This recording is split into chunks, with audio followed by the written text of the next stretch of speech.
Hey guys, Con here. I really quick wanted to go over my healing setup for M3s because I've had a few people ask me about this, and so instead of copying and pasting the same answer a bunch, I'm just going to make this video. So, uh, first and most important is going to be your sacred ground, and you take all the points of that.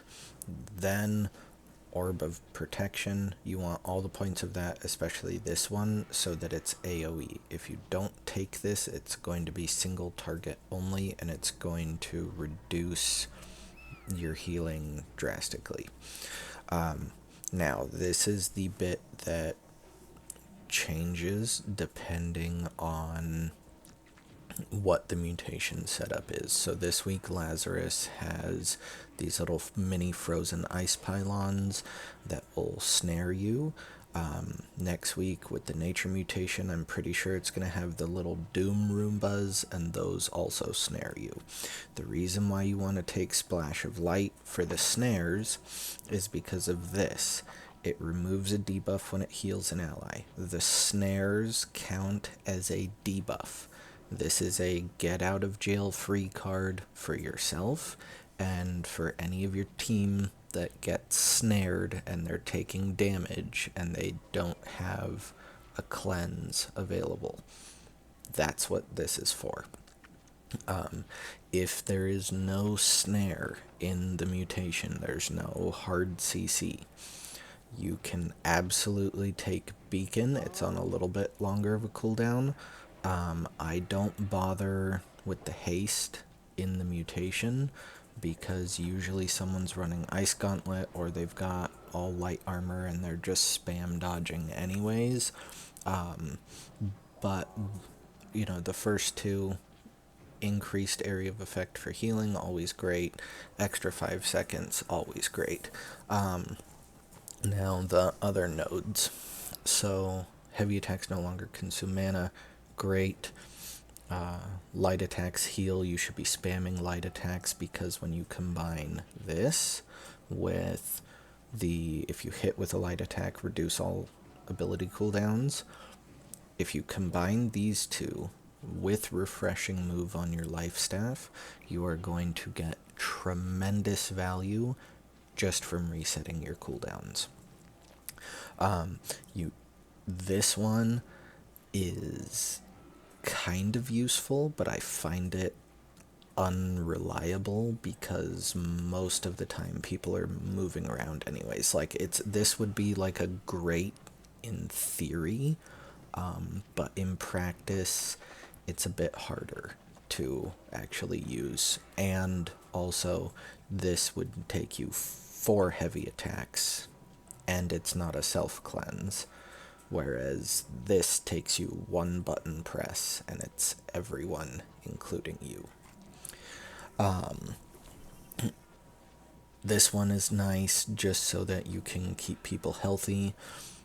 This one is super underrated. So in PvP, this one's not that great. In mutations, it's super easy to open up your boss combos with 2 heavy attacks, a sacred, a 3rd heavy attack, and then you just spam light attacks and orb as needed. Splash whenever you need it, but then once every 10 seconds, you do a heavy attack, and that keeps your buff up. This does go away if you swap to the Void Gauntlet for Oblivion or Essence Rupture, but you can get it back super easy, and it's 10 seconds. This one is nice as well. It just helps keep people alive and away from the brink of death. This one is super useful. The dodging gets you 20% more healing. This is ridiculous. If you eat a food buff, this counts. Like anything on your HUD that shows up that's not red counts. So if you eat your mana regen food, not the potion for 60 seconds, but it looks like a thing of ham, like Christmas ham. If you eat that food, that counts, and it's an extra 20% healing for free. So between this and this, you get 50% extra healing completely for free for doing next to nothing. This one I like because of the fortifying sacred ground, as well as if you do take beacon and you have the critical beacon, like beacon increases crit chance or whatever perk on your armor, it works for that too. I take this namely for fortifying sacred ground to keep my tank as fortified as possible so that their life is easier and they keep aggro more and they die less, which means I get hit less as a healer. The other thing for Void Gauntlet. So this is what I run for Void Gauntlet. To be completely honest, the only things that you really want is this one, the Radiant Efficiency. And I mean, this one's nice, but you don't really need it. There's another one. Okay, this one. Dodging with full mana heals you for 80% weapon damage. These two are really the big perks that you want. 5% cooldown reduction on all abilities on critical hit is nice, but really the main thing that you want is you just want all of the skill trees for your abilities.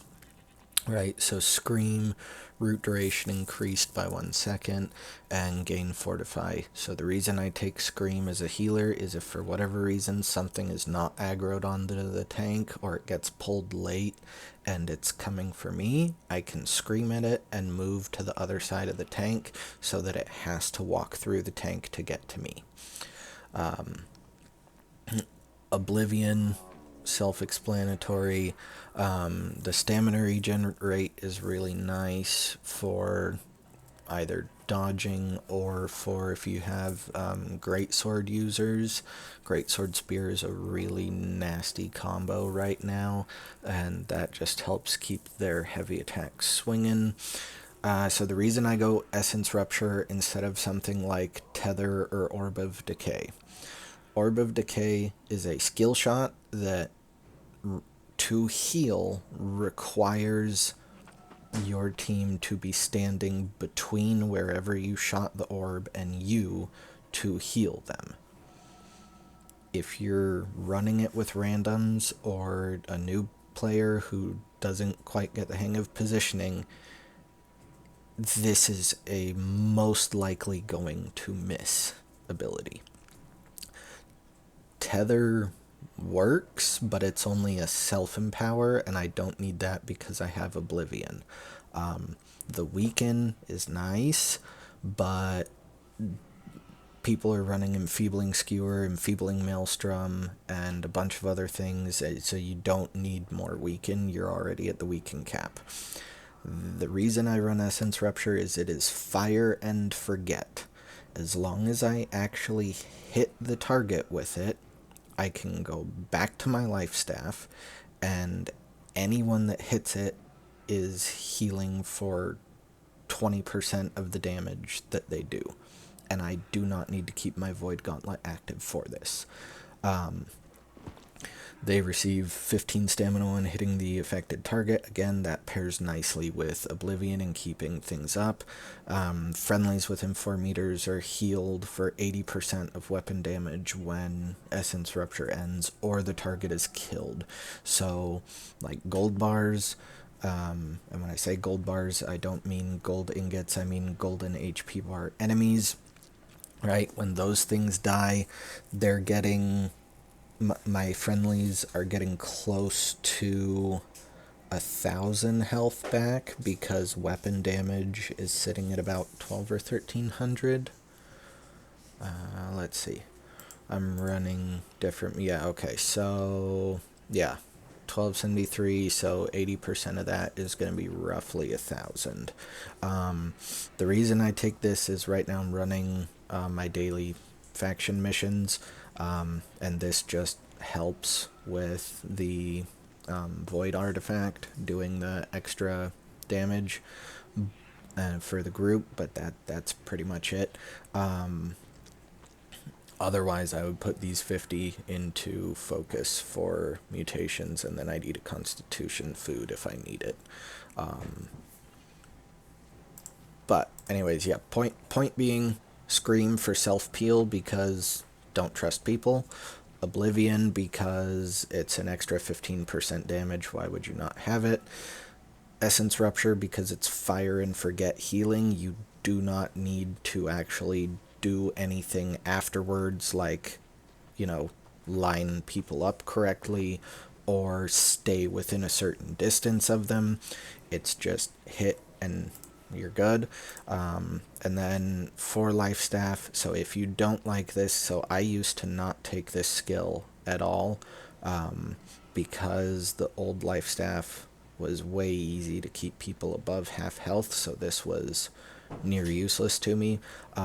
If you don't like this or don't see your group getting below half health often, you can take point out of this and you can put it into either Sacred Protection or you could put it into Spirits United. If you're having mana problems, Spirits United might be better for you. But with Splash, you shouldn't really be having too many mana problems.